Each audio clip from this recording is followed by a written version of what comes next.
What is up, lads and lasses? Welcome back to the Fastbait YouTube channel. For those of you who don't know what we do, Fastbait is a strength and conditioning system that runs on the back to basics principle, where we try simplify training concepts to give you a highway to reach your goal. So if that sounds like something you guys are interested in, please hit the like button and subscribe. So today I'm going to be reacting, sort of giving my thoughts to a video that Alexander Bromley posted. Now, I'm actually a big fan of Alex, to be fair. I'm going to fanboy a little bit for the next 30 seconds, so please give me that. I started watching Alex's videos when he first started on YouTube. He had, I think, just over 1,000 subscribers. And I watched it. I was a 17-year-old, and Alex really was the first person to get me into different types of training literature. Because of him, I went and read Super Training. I went and read Power to the People. I went and read all of these, books on the sort of more Soviet-style training and periodization. And really, for a young kid, it opened my eyes to the variety of not only things that are out there, but things that really work and the real way that training sort of fits together. And that's really what stopped me from getting bogged down into a the singular sort of mindset that people have today of either you have to train high volume, or you have to train high intensity, or you have to use, conjugate, or you have to use DUP or whatever. And he really put things together in a perspective that went, these are all different methods and they're all valid in their own way. And, oftentimes it's good to change methods solely for the purpose of actually having a new adaptation take place. But anyway, so point being, I really enjoyed his videos, and he was the first person to show me that you didn't have to be snobby to be intellectual about fitness. Now, that might sound a bit harsh, but previously when I watched programming and tried to watch more in-depth videos on the backbone of strength and conditioning, I always found the people giving them to have the sort of holier-than-thou attitude, the sort of academic types that were so focused on reading a study that they lost track of the practical and oftentimes more up-to-date information that is, coming from coaches and people actually in the field. And he really convinced me that you could actually take a very intellectual approach to training without having to be some snobby asshole. So, firstly, thanks a lot to Alex. If I ever get to chat with him, it would be an absolute honor. But now that my fanboying is over, let's get a bit into the video. So he made this video called Powerlifting is Killing Your Gains. And knowing Alex, I could already see where this is going with people not wanting to gain mass and actually bodybuild a little bit. But we'll listen to it piece by piece, and I'll kind of give my reaction and my 2 cents on what he says, whether I agree, whether I disagree, or whether I would add anything. So without further ado, guys, let's go. Gone on a powerlifting rant in quite a while, so go ahead and buckle your seatbelts because I got some things to get off my chest. I was doing some keyword research this morning. I often research keywords in order to get inside your guys' head, see what topics you think are interesting so I can make a video telling you why you're wrong, like this one. And on the list of topics that get searched for from my viewers, powerlifting program was one that ranked at the top. It had a very high volume associated with it. So that got me thinking, what other terms are people searching for that's related to programming? So I searched broader terms like strength program, size program, mass program, bodybuilding program, 5x5 program. Nothing. Now what that does is confirm something that I've said repeatedly, which is that the modern culture of strength training has shifted since strength sports have gotten more popular. We have a lot of people searching for powerlifting, very few people searching for other more traditional modes of training. The problem at the end of the day, the way that the culture has gone, and you can sort of see in YouTube fitness this transition over time. I remember when I first started watching YouTube fitness, it was a bodybuilding space. All the big YouTubers. It was Christian Guzman. It was Igor Opachansky, Vitruvian Physique. I don't know if you guys have seen this YouTube channel, but all these guys were doing bodybuilding competitions. Natural bodybuilding was the shtick. this is what they did. Everybody was looking for natural bodybuilding. They would cut down, they would go compete. These natty guys getting super lean, but they were always very light body weight, obviously, because they were natty. And that's what the culture was. And then we went through this intermediary phase with the new group of people in the culture. I'm talking the David Lades, what they called the Jersey Boys, the guys that Filion made all the natty or nots on. So we had, David Lade, Ryan Casey, these groups of guys that started with this power building approach, and that's what they were selling, right? This idea that you could mix strength training and bodybuilding so that you didn't just look good, but you were actually a unit. And this is where also I think the, sumo lifting really had this takeoff in the popular culture, where guys were pulling 600 pounds plus as 16, 17-year-old kids claiming natty. And, obviously we know a lot of them, like Ryan Casey was one of the few that came out afterwards and said, no, I was cycling SOMs. But that culture shift happened, and now we're sort of in the post-power building, I would say, section of the culture where strength sports, or at least powerlifting specifically, and even minimalist powerlifting, I would say, has taken this main stage focus where people want to just get good at these lifts, and especially younger guys. You can see the amount of 10 years ago, the amount of people benching 315 as a 16-year-old was low. Now, if you Google on the internet, there's hundreds of guys who are 16-year-olds benching 315, and oftentimes they don't even look that big, but it's an early over-specialization, because people are, I would almost say, glorifying these, the compound lifts, but that's at the end of the day is all that they want to do. There's also an uptake in this sort of relative strength worshipping culture where these guys are like, I deadlift 500 and I only weigh 150 pounds. And it's like, well, yeah, maybe. And he's doing it sumo. I deadlift 500 and I weigh 150. And it's like, well, you're 5'9". Why don't you weigh 185? If you wanted to really be as strong as you could and fill out your frame, that's what you would do. But we've moved to this over obsession with this minimalist training, and I think it's got you can see how the culture's progressed from, the guys like David Lade, who was a lighter guy deadlifting 600 pounds. That's really where this sort of started, at least amongst young guys in the popular culture. In fact, even if there were this many dedicated powerlifters, the people that are the most serious should still be working the hardest to try to shore up weak points, or to try to add size, to try to fill out their frame, because it takes years to do.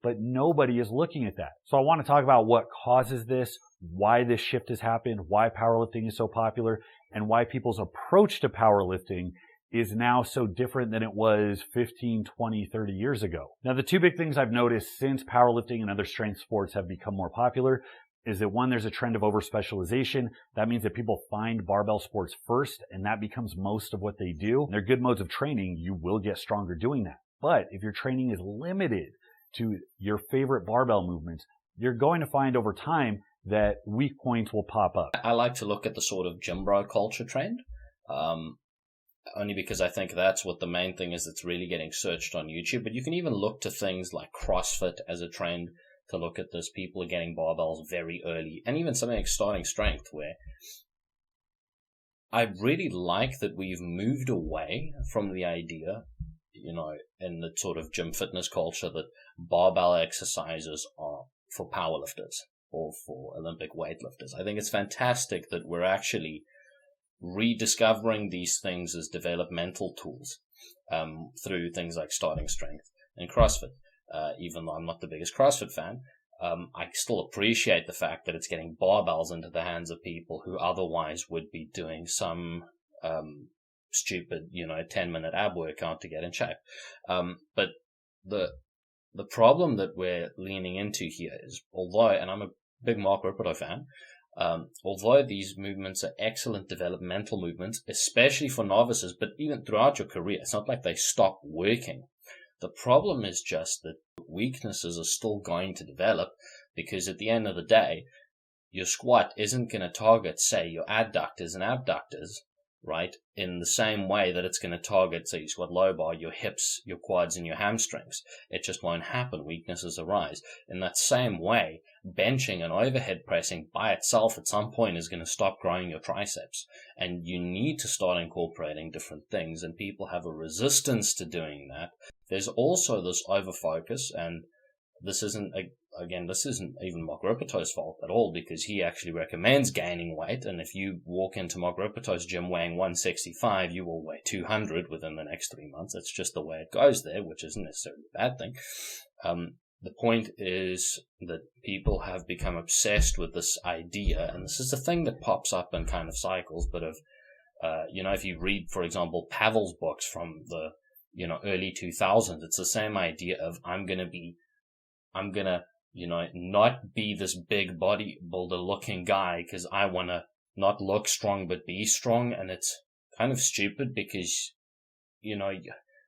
there's no chance that you magically turn into Jay Cutler after going to the gym and doing a couple of sets of bicep curls, my guy. Like, that just doesn't happen, right?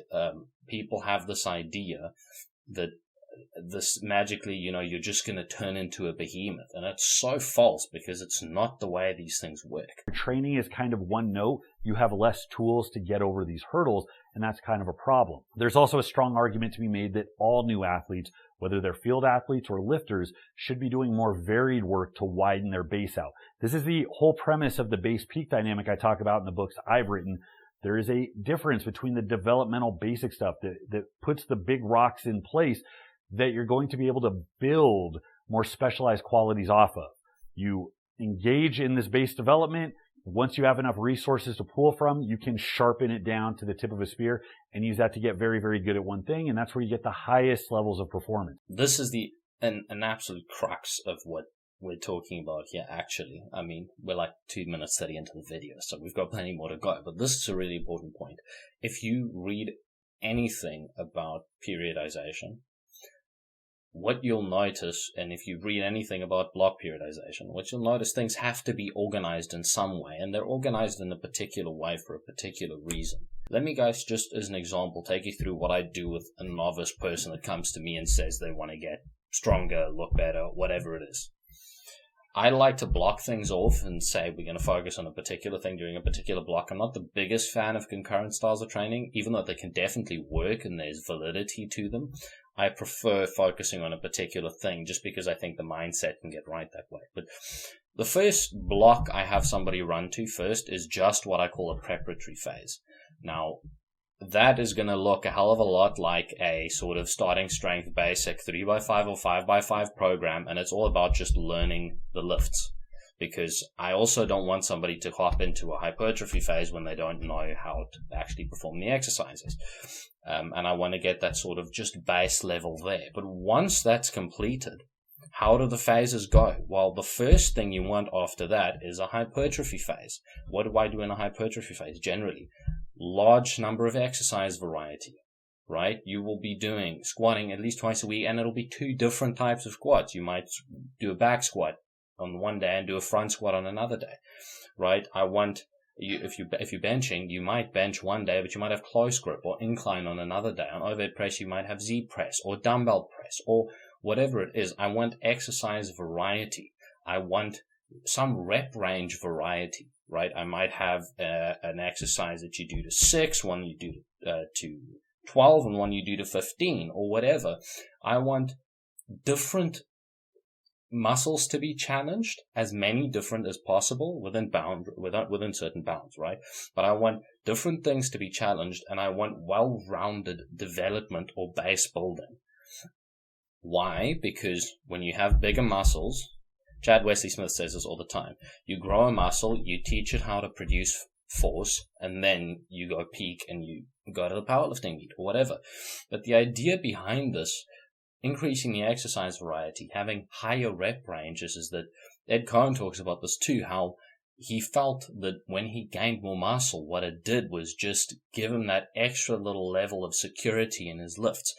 Another reason you might want to hit a hypertrophy phase earlier on in your training is that you don't run into the over-specialization problem, which is If you go straight from a regular, 5x5, a 3x5 program into something like a peak for a powerlifting meet, you're really going to be limited in terms of your potential to specialize in these lifts, only because you don't actually have more muscle that you can teach how to produce force. So what's going to happen? You're going to have to become a technical master at all the lifts, which is fine. Technique is fantastic and a good developmental tool. But the problem is when you learn to gap the system by being able to arch more on a bench, or being able to get super wide on a sumo deadlift, right? Being really flexible, you're not actually getting stronger. You might do better at a powerlifting meet for those, but you're not actually developing. What you're doing is just sort of gapping the system, and being able to make more out of the package you already have. It's better to develop the package. I'm not saying don't figure out these technique cues in order to make you lift more weight. What I'm saying is that you're limiting yourself by making that your only option. The last reason it's important to have these base phases is just because you're probably not, if you're the type of person who's a powerlifter, you probably haven't done anything over 12 reps in the last 3-4 years, right? Like, powerlifters notoriously hate doing this type of work, and it doesn't make sense why, because it's so useful. But just for the purpose of having a new stimulus that's guaranteed to grow you, it's useful to go through one of these phases because you are so unadjusted. I guarantee you, throw on 60% and do a couple of sets of 12, right? Or 15, depending on where you rank. I guarantee you're going to be sore. The weight's going to feel light, but you're going to get home, and the next day, if you do that on bench, your pecs are going to be swollen and aching with pain, and that's a good thing. You're going to grow from that. You can't do that if all you do is training is game day prep year round. You have to break outside of that. Now, the other thing that's related to this is the general allergy I notice people have to hard work. We've addressed the difficulty of things like cardio and general conditioning and high rep squat work and things that are very hard but also extremely productive to bring the best package. It's super easy to just lean on your identity as a power lifter because you've over-romanticized what these barbell lifts do, and it's become an easy way to dismiss things that you might think aren't that important, but really you think they're uncomfortable and you'll look for any reason not to do them. Guys, powerlifting is not that hard. Everybody hates it when I say this. Powerlifting is not very difficult. What do? You walk up to a bar and you do somewhere between 1 and 5 reps at a challenging weight. And yes, it's a heavy weight, but it's not difficult. What difficult is doing stuff you hate for an extended period of time. That's difficult, right? Going and running a marathon is hard, right? Doing 20 rep squats. If you've never done a set of 20 rep squats, nothing will make your ego shrivel up like 10 rep max, right? Or even a 15 rep max, and trying to squat it for 20 reps, right? But at the same time, you go do those things, nothing is going to make your nuts bigger than going and doing that hard, disgusting, terrible looking, feeling stuff, right? There's a different type of stimulus there. Just going in and doing sets of triples on your peaking phase might look very cool, but it's not particularly difficult. And yes, Bronny makes a good point, and this ties in with the modern culture and the fact that powerlifting is very accessible, right? Inevitably, when things become hyper accessible, their core gets broken down and lost over time. To make things more accessible, you have to some extent, dilute the things that are happening. In strength sports, look back in the old days, the way that guys like Bill Kazmaier used to train, doing lots of high volume work and becoming an absolute monster in the off season, right? To then go on and peak for a strength later and absolutely demolish people. But that's not attractive now, and maybe for a few reasons. One of them being, Bill Kazmaier definitely doesn't have what we would call a wide appealing physique, but I don't think that's the crux of it. I think the crux of it is just that what he was doing, the intensity he was training at to get where he needed to go, isn't something that most people will ever really be able to do. Well, no. Most people could do it, but most people are not going to go through or don't want to go through the amount of pain and effort you have to have those long, grueling, high-volume workouts that bodybuilding-style training entails. Why powerlifting has become so popular? The most obvious answer is that it is the most accessible sport that there is. Olympic weightlifting is extremely technical. Strongman has fixed weights, which means you have to be a certain level of strength to sign up in the first place. And bodybuilding requires years of... Alex, just remember, Strongman also doesn't allow sumo, which is probably why it's, well, one, more high test, but two, less people are going to do it. development and very long, very hard preps where you basically have to live like a monk. These arenas have very high thresholds for participation. Powerlifting took the exact opposite approach. As I talk about powerlifting scraping the bottom of the barrel just to get more entry fees, people are going to mistake what I'm saying as dismissiveness of new or unmotivated lifters. There are people that feel very strongly that more people lifting is better than none, so we should do everything to get as many people involved. And I agree with that. This is not all or nothing. And by no means am I saying if you're not ready to be at the top of the game, don't even bother. There is a ton of value to recreational training, to light training, even infrequent training, if that's all you can do. My concern is more with the organization that these federations use in order to get more money and the effect that that has on strength culture as a whole. Dilution with quantity. It's the same way. If you're making Oros, I don't know if you guys have Oros in the States. If you're making Oros, the more water you toss into the Oros, the less sweet the Oros is, right? This is an inevitable thing when you talk about expanding and growing something, is that different people with new ideas come in and change what you're doing. The same thing has happened in every sport. It's happened in bodybuilding. It's happened in powerlifting. It's happening in strongman as time continues. It's happening in CrossFit too. Look at strongman from 10 years ago or 15 years ago versus the way it looks now. Look at World's Strongest Man 10, 15 years ago versus the way it looks now. Look at all World's Strongest Man competitions, even not that long ago, when they had strange events. Like they had one year, they had this event where you had to load gravel with a shovel into a bag and farmers walk it.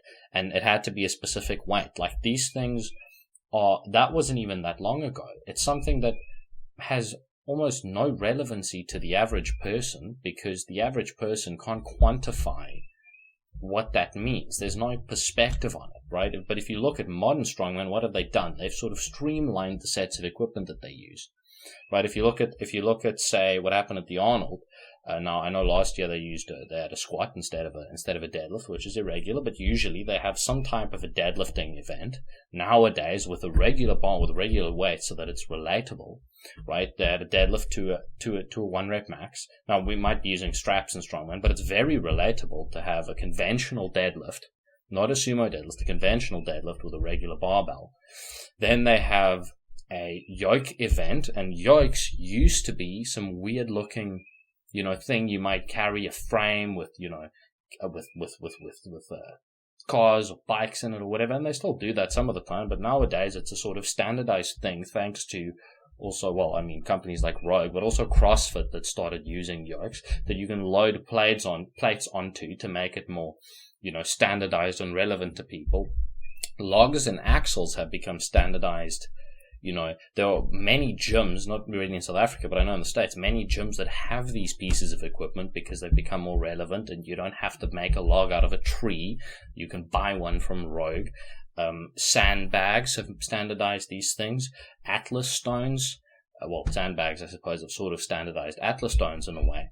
But a lot of the competition has been watered down, you might say, and diluted to a simpler and more controllable, I would say, form in order to make it more viewer applicable. Now, they always have some strange event like the Conan's wheels, say, or the Hercules haul or stuff like that look flashy, and they still try to make things look flashy, but as a whole, the sport has moved to be much more standardized. And that's a good thing in some ways because it means that we're going to get more appeal. right? And that the sport's going to grow. But at the same time, what that does inevitably is sort of break down the original idea of the sport. So an example of that is back in the early days of World's Strongest Man, guys didn't know what the events were. Very similar to CrossFit is now. Now, strongman guys know what the events are 3 months before competition, and oftentimes complain that they only find out 2 months before competition. Right? That's an aspect of the sport that has changed. Now, that one I would say is for the better, but there are different aspects of the sports that have changed. Like, for example, the fact that strongman has unfortunately taken the powerlifting route and included stuff like novice divisions. Well, no, actually, I think they got that really from bodybuilding and not from powerlifting, actually, although I'm not sure. I just have never seen a novice powerlifting division. But they have like a first-time strongman division where you can win a gold medal because you're in a different category because it's your first time competing. Now, I understand the reason why we have that, but that feeds into this idea, this modern idea where it's like, oh, well, you know, I weigh 80 kilos and I deadlift,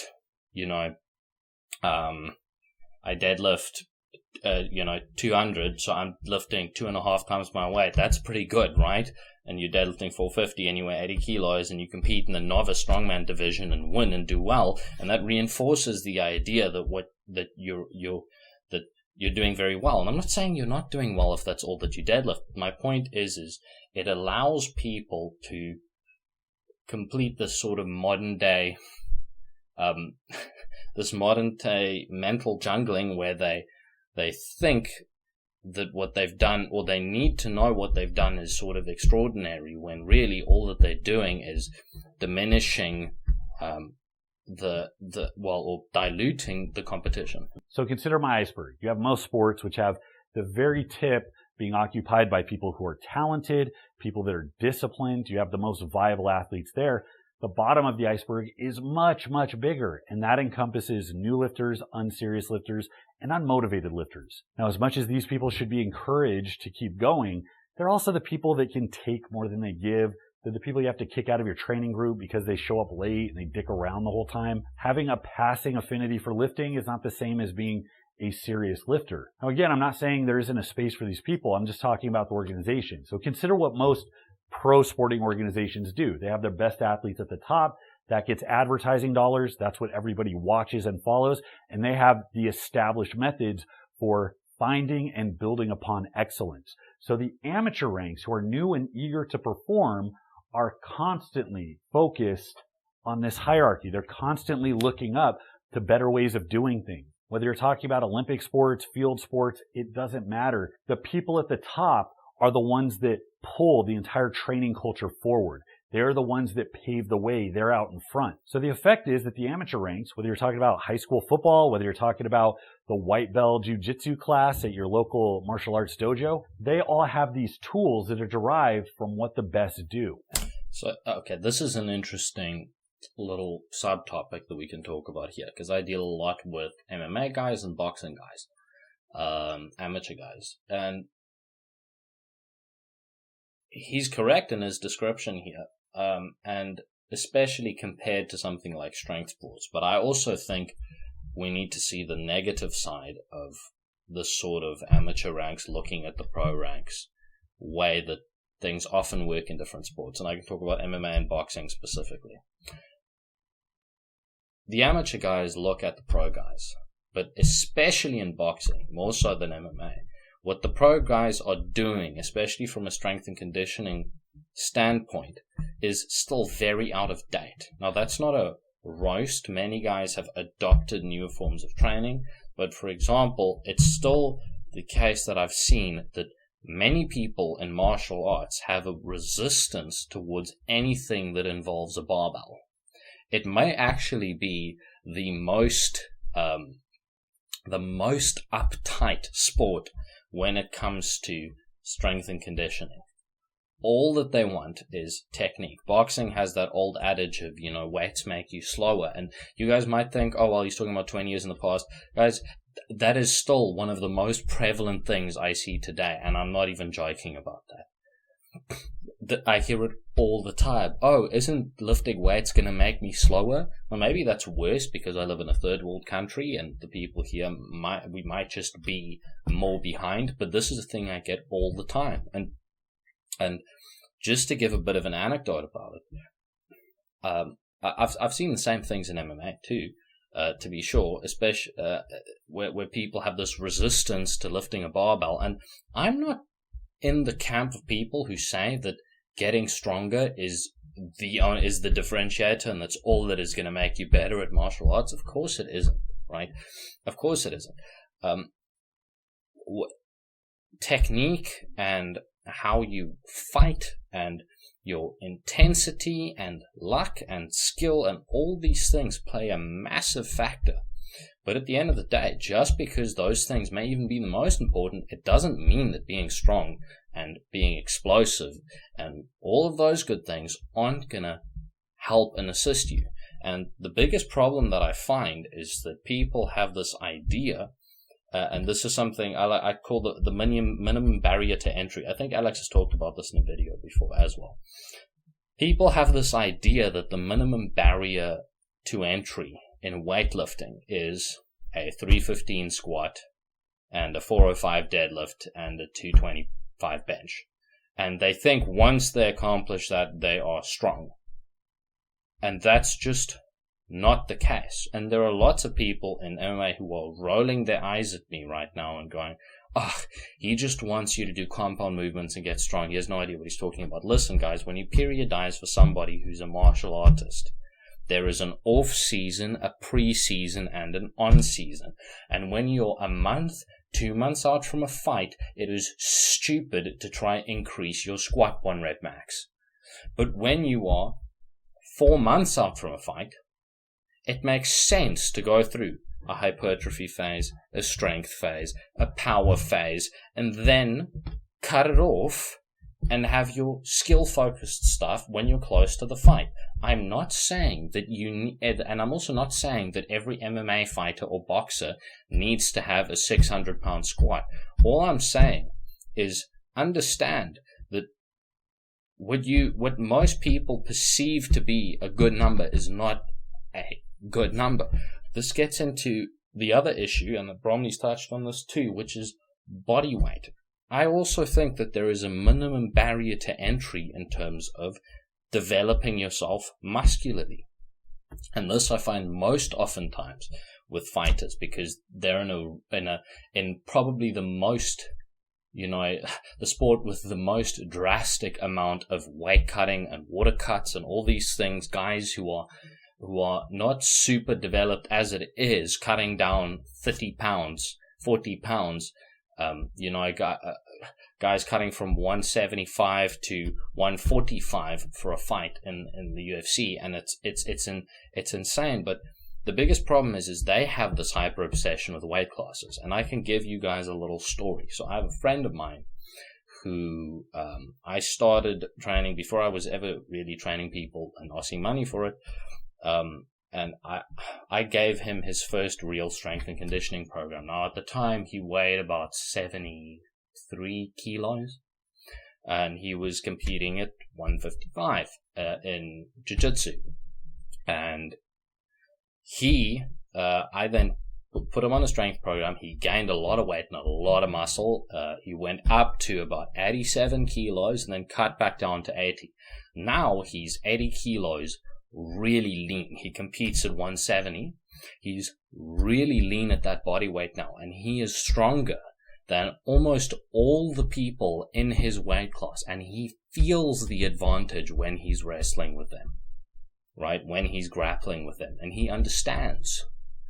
And then the other day I was talking to him about a boxer, and now look, striking sports, you can make more of an argument that strength isn't as much of a factor, purely because strength is obviously going to be more of a factor in a grappling sport than a striking sport, but it's still relevant in a striking sport.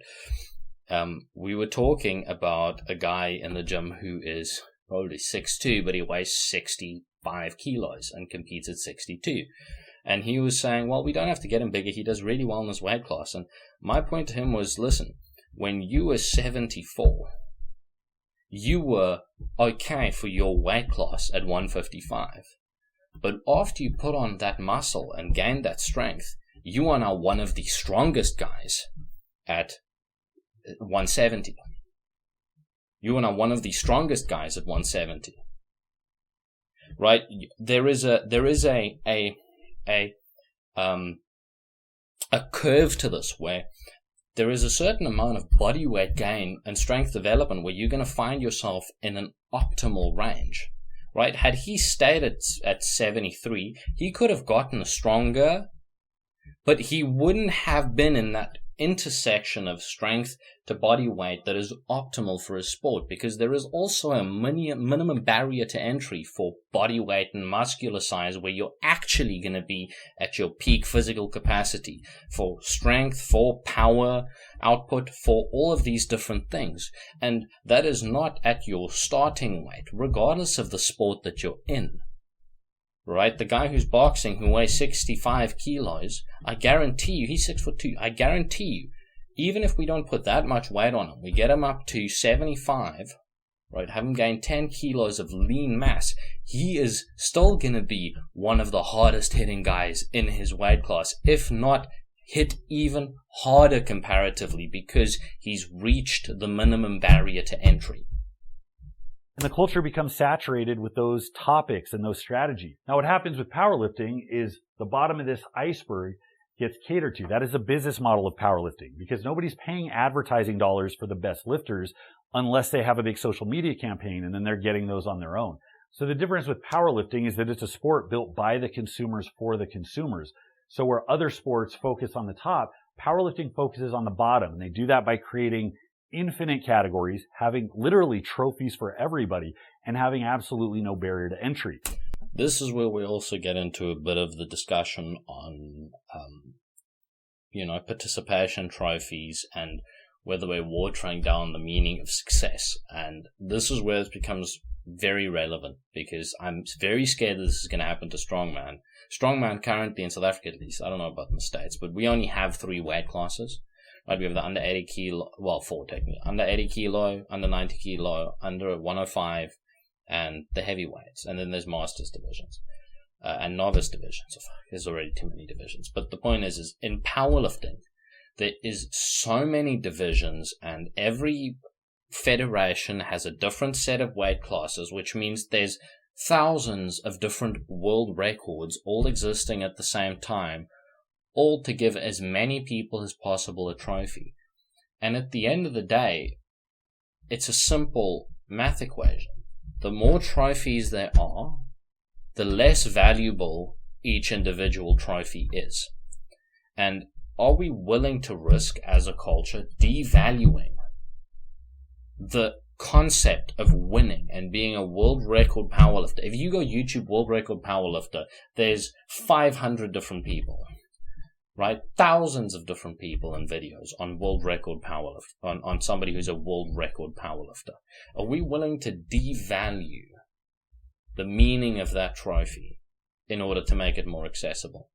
Unfortunately, I don't know how we're going to avoid this in sports like powerlifting and strongman, purely because it's not a regulated sport in the same way that something like Olympic weightlifting is, in the same way that something like 100-meter sprint is, in the same way that, track and field, all these other things have a framework and one singular federation, and this is the way that the things work. I don't see another way forward, because how else are we going to change the business model, or insist that the business model be changed as a culture in order to avoid this situation? So powerlifting has specifically organized itself to take entry fees from the bottom of the iceberg. They take a no lifter left behind policy. They want anybody and everybody with $100 entry fee to pay to sign up and participate. Now, again, I'm not saying there isn't a place for that or that's inherently bad. I'm just saying that when that business model gets scaled up to prioritize profit, there's a negative effect to the training culture as a whole, and I'm going to get to that. So this bottom of the iceberg becomes what powerlifting caters to. Powerlifting becomes popular because these people now have a lower barrier to entry to be able to participate and be part of the culture. So they're the ones occupying YouTube. They're the ones searching on Google. They're the ones determining which keywords are going to rank higher. And the inevitable end result is that the creators like me that look at that tailor their content to fit that demand. So the information presented to all trainees ends up becoming information that was really curated by the lowest common denominator. And there's this kind of weird echo chamber because most of these people, they have misconceptions about training and their searches are going to reflect those misconceptions. This is so relevant because of the fact, if you look at how YouTube, what gets popular on YouTube has changed over the years. Again, I remember back when I first started watching, we were having all the natty bodybuilding debates. We had that whole saga as a gym culture. We had the FFMI, which was the big thing back then. And then we moved to powerbuilding and then we had these hybrid workout plans that were getting pushed. And then we moved to powerlifting as a culture. And the interesting thing about this feeds into a lot of different conversations. It feeds into the conversation about is an optimal program optimal for a beginner or for an intermediate? Is this really what is going to help them most? It also feeds into the conversation about stuff like what I like to call the science-based scam. The fact that the fitness industry is one of the only industries that uses this buzz term science-based, right, in titles in order to get clicks. The whole reason why we started Fastbait as a platform is to be able to get past this sort of stuff where it's like, this is all you need, and instead take the approach, which is very similar to what Alex does, of these are different methods and different pieces you can plug into a puzzle, and you should understand that all of them work and serve a purpose. And our job is to say, these are the puzzle pieces, now what is the goal, and let's fit these puzzle pieces together in a relevant way to get you to the goal. Instead of having to have these keyworded, this free powerlifting peaking program, and you get a guy who's a beginner who has no business really doing it. And look, I'm guilty of being a hypocrite too. It's like my little brother is currently with me and he's running a peaking program and he's not at advanced strength levels, even by something like strength levels standards. It's not optimal for him in any way, shape, or form to be running a peaking program, but at the end of the day, he falls into this category perfectly. He's not on the inside of this like I am. He's looking in from the outside, searching these things because he finds it fun to do this in his free time, right? And so it's fine for him to run a peaking. It's not optimal, but he enjoys it, and it gets him more interested. But at the same time, he's also not looking to go compete in a strength sport. He's doing this for fun. He's not looking to go tell anybody that he's a super strong, advanced lifter and he deadlifts 2.5 times his body weight and all this sort of stuff. He's not using an excuse to be able to sell these things. He's just looking to have fun. And so that's different. Now that whole presentation brings me to the meat of this discussion, which is about those misconceptions. And the drum that I continuously beat is that you guys need to be making sure, no matter how far you charge ahead, that you are not neglecting those big rocks. You're not neglecting the big developmental stuff. There's a reason the guys back in the 50s, 60s, 70s, 80s did a ton of volume, did a ton of different exercises, essentially trained like bodybuilders, whether they wanted to be career powerlifters or not. And that's because bodybuilding, whether you want to accept this or not, is one of the most functional things you can do. It's not just relevant to other sports. It's extremely relevant to powerlifting. And you will be better by having a more well-rounded physique, not just by looking better, but by actually being balanced so that you stave off overuse issues and injury. Your potential ceiling for how much force you can produce is going to be higher in that situation. You're going to gain mass and fill out your frame. All of you guys that are 165 pounds and 5'10" think that you're destined to be the next great 165-pound lifter. The problem with that reasoning is that you take away the most accessible thing you have to increase your strength, and that is the acquisition of muscle mass. Bodybuilding as a training philosophy and bodybuilding as an IFBB pro are two very different things. Being Big Ramy, weighing 300 pounds on stage, is not functional. That guy can barely wipe his own ass. That is not functional. But bodybuilding as a training style, hitting a variety of rep ranges, focusing on developing weaknesses, although it be from a visual perspective, getting good at and using compound movements as a developmental tool, and then supplementing in isolation movements, accessories, getting your body adapted to higher volumes, increasing your capacity and endurance and your strength, and all these things is an excellent functional training philosophy, because it is the one least likely to have you develop weaknesses. At the end of the day, people avoid it. And the question is now, are they avoiding it because it's no longer the sort of cultural zeitgeist and the fitness industry has moved past the idea that this is important and now everybody wants minimalist training? Or is it because bodybuilding in its true blue sense is just difficult?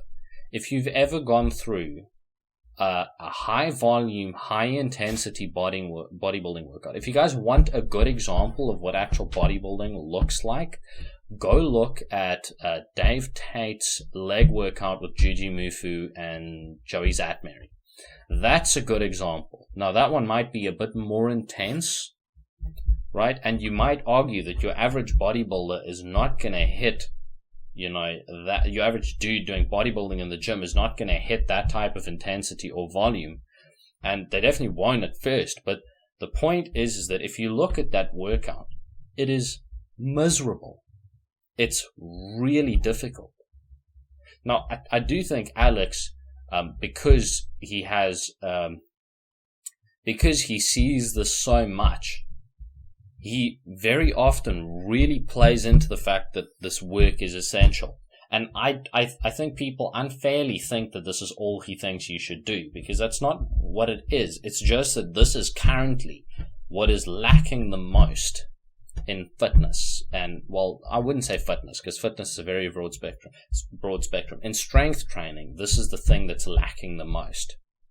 Right? It's not people not squatting, benching, and deadlifting. I think really CrossFit solved that issue. I think there are still people who avoid those things, but I think they really are the rarity. I think CrossFit, starting strength, all those things have to a large extent, at least inside strength sports and inside YouTube fitness and all this sorts of thing, have gotten rid of the idea that that squatting is bad for your bad for your knees, that deadlifting is bad for your back, all these sorts of things. But now what we're doing is we're moving into this phase in the culture where this is all people do. It's almost like, you can look at the culture. It's almost like a bodybuilder on comp prep where you haven't eaten anything that tastes, remotely different to chicken and rice for 16 weeks, and then suddenly it's post show and you get a donut and you go and indulge and eat 20 different donuts, even though before your comp prep you never would have eaten, you couldn't even stuff down 20 donuts. It would be too sweet. You'd actually hate it. Now you're just shoving down the donuts, right? It's also a good metaphor for what different types of training will do. And this is where we get into the issue with stuff like what I call the science-based scam. It's like, how much volume should you train with? Well, X amount of sets per week and whatnot is optimal. It's like, a better answer is just whatever you're adapted to, increase it. That makes much more sense and is much more relevant. Because they might say, well, if you're doing over 20 sets, the studies show that, you're going to, it's like, well, I know plenty of people who do way more than that, bodybuilders, and who grow muscle. And it's not just PEDs, right? It's that they're adapted to a certain amount of volume. Yes, if you're a beginner, doing 30 sets of chest is too much, right? But if you're used to 20 sets and you up it to 25, that's not going to waste away your muscle. To the same point, though, it may be that if you're already doing 20 sets of chest, you need to change things around. And this is where we get into the real solution to all of these problems, which is the fact that higher volume training is not inherently better than lower volume training, right? And doing sets of 3 isn't necessarily better than sets of 15. And the whole thing of, 3 to 5 reps is for strength and 5 to 10 is for hypertrophy and that, it's like, well, yes and no. It's like, what are you currently adapted to? If you spent the last 6 months doing triples, doubles, triples, and 5s, then going to 8s, 12s, 15s, 20 rep sets. Yes, 20 reps isn't building strength, but you go through a cycle of that, I guarantee when you run through a strength cycle and a peak cycle again, you are going to be stronger. And it's because you have grown. You have more muscle. In the same line, if you only ever do bodybuilding workouts, it's good to consider running through a different phase. Because it's going to hit new things that you are not currently adapted to. And what it's going to do is allow your body to take a break from higher rep work, let that become a novice stimulus again, so that when you get back to that in 3 months' time, you're going to grow again. If you're one of these guys that reaches out to a coach saying, hey, I want to put 100 pounds in my total, but I also want to drop 2 weight classes, you are putting yourself in a box where the only thing you can really improve is neurological adaptations. You can improve coordination, you can improve force output, but you are going to be capped by whatever your genetic potential is to put out force at that weight. For most people, it's not very high. Remember that again, the minimum barrier to entry. People think that one, they don't have to gain muscle, or 2, that the first 20 pounds. Now, not all of that is muscle, right? Some of that's water weight, but the first 20 pounds you put on is all that you ever need to put on, and that's where it stops, and now you've gained the muscle that you need to gain. That's simply just not the way that this works. Guys, gaining muscle is a hard process. It's a difficult process. There is a cost-benefit analysis to how much time you spend on any particular type of training.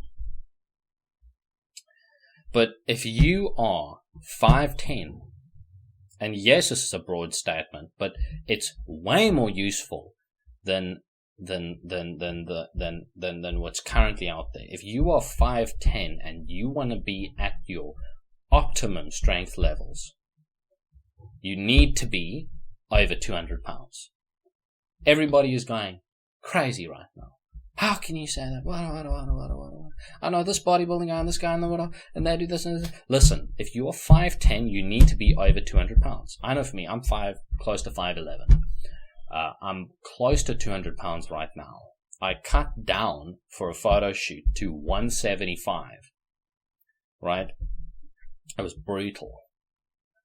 Now, I can hover around 85 kilos, which is like 185, easily, and not gain weight, not lose weight, right? But if I want to be optimal in strength, I need to gain weight. And what I realized is that I was actually psychologically screwing myself. I had made a habit out of not eating breakfast. I was eating 2 meals a day for about 2 years out of a habit. It's really easy for me to lose or gain weight. I just, to cut down, I used to be about 205, and then quarantine hit and I transitioned to boxing from doing strength sports. The way I cut down to 175 to be a boxer is just by not eating breakfast anymore. The second I introduced eating 3 square meals a day instead of 2, I went from 80 kilos post the cut to 88 kilos within a couple of weeks. And it wasn't a whole bunch of fat. My body was so receptive to it because for so long I had been essentially artificially capping my weight. Now that I'm going to try and compete in the strongman next year, I know that if I want to compete in the 198 class, and I don't know which class I'm going to compete in yet, I'll see how my body weight goes up, but if I want to compete there, that means I need to be 210, 215 and cut down to that weight. And my optimal strength at my height would probably be around 220 if I had to take a guess. I'm a decently big, I've got very big bone structure. I measured it. I'm in like the top 1% of bone structure, bone density and ankle and wrist, whatever relevance that has. But the point is I could go put a cap myself and say, well, I hit advanced standards weighing, 185. And so really I need to just focus on technique and getting stronger here. But that would be so stupid because I'm limiting myself to only being able to train certain types of things. When we start training, we are untrained. Definitionally, our body does not reflect what a trained advanced physique is going to look like. That happens down the road. So you have to look at your frame, how much muscle your frame can support, and calculate how much mass you're going to have to gain before you're going to be very strong. For anybody that's 5'10" or higher, you're going to have to weigh at least 200 pounds to get the most out of your physique. Okay. I promise. I've watched this video before when it came out, but I completely forgot that he said that. I didn't even know that he said that. I completely forgot that he said that, but yeah, 100% agree. The bodyweight freaks like Yuri Belkin and John Hack have a genetic predisposition for putting out high levels of force at a light body weight that you cannot mostly train for. You can't change your anatomical leverages, you can't change your tendon insertions, and you're very limited on what you can do with your muscle fiber profile and with your potential to top out your nervous system. So yeah, if you train that way, you will continue to get strong, but you're also going to pigeonhole yourself, you're going to hit a wall faster, and when you do hit a wall, you're not going to know what to do after that. The bottom line... This is exactly the thing, guys. Most of you, and this is the hard truth, all of you, 99.99% of you are never going to be a world record breaking powerlifter or strongman.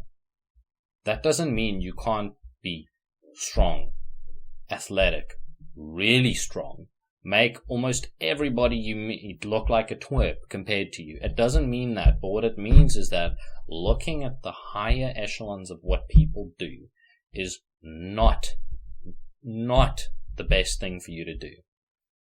Because a lot of those guys, and it's not always the case, and this might be slightly unfair, but a lot of what happens there is less to do with optimal training and more to do with the fact that those people are resistant and resilient to damage over time.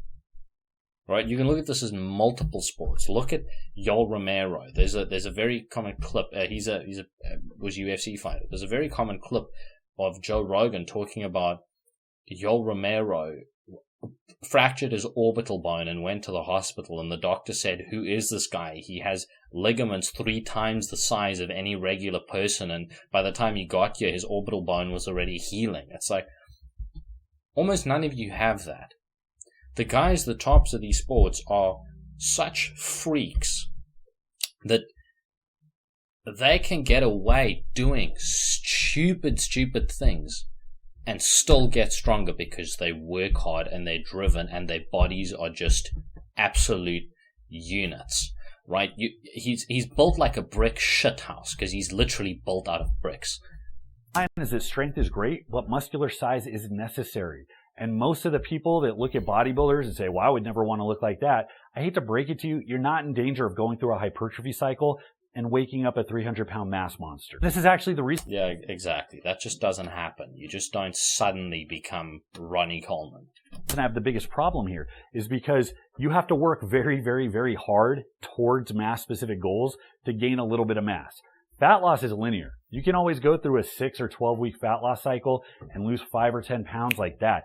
Gaining 5 pounds of muscle takes a very long time, a lot of specialized training, and a lot of effort.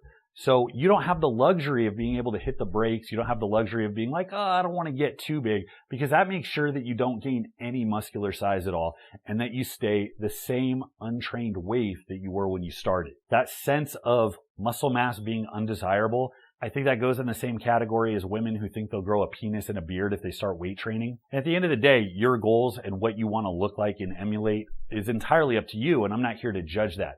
I'm speaking to the people that are hungry to perform, that are hungry to compete, who are influenced by all of the information out there that is ultimately decided by what the lowest common denominator is searching for in their YouTube search box. So the amount of people I have had to deal with, especially women who have this idea that they will look like men, and I'm going to be honest with you guys, the biggest reason for this at the moment is actually not female bodybuilding. It's CrossFit. The women at the top of CrossFit are on so much juice that they actually look like dudes, and it is horrifying to most women who have been told this lie that these chicks are natty. It is the most infuriating thing that I'll probably have to make a video about at some point. But the problem is that and we've blurred the lines more and more with the way we deal with gender differences in sport and all that stuff, over the last few decades. But women have this idea that they are going to become muscular and look like dudes, and it is just simply not the case. I'm not going to get into it much now, but I definitely have to make a video about it in future, because it is the thing I hear the most. The thing second to that is getting my squat up is going to make me slow from boxes, but those are the That's just a little food for thought. Let me know what you guys think. What have been your experiences with modern training culture? You guys that have been around for a while, have you noticed a similar shift? Let me know in the comments. Thanks so much for watching, guys. Till next time, this is Bromley. I'll see you.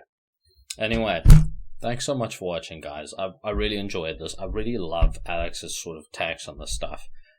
Again, I watched this stuff when I was still a younger guy, and, he was the first person who introduced me to these other sorts of training.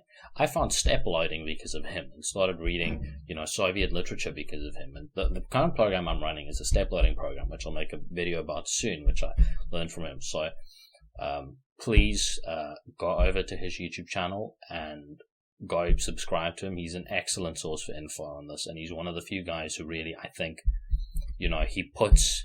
he obviously tries, like everybody, to, use the algorithm to get things done, but he really gives excellent info on this stuff. If you guys watch, he's got a whole playlist called his programming series. I watched that entire thing through at least 5 times. That was my intro as a young guy to really understanding periodization and different methods of training. So I really recommend you guys go watch that. Anyway, guys, if you enjoyed the video, please like and subscribe to the Fastbait YouTube channel. We're going to do more stuff like this. I really enjoy reacting to these sorts of things because it's like food for thought. I get to sort of give my 2 cents. This is off the cuff. I didn't write any of this down. And so I might not be quite as structured in my speech as I usually am, but I do think sometimes it's good to just let your mind go with these sorts of things. Anyway, please like and subscribe, and I will see you guys next time.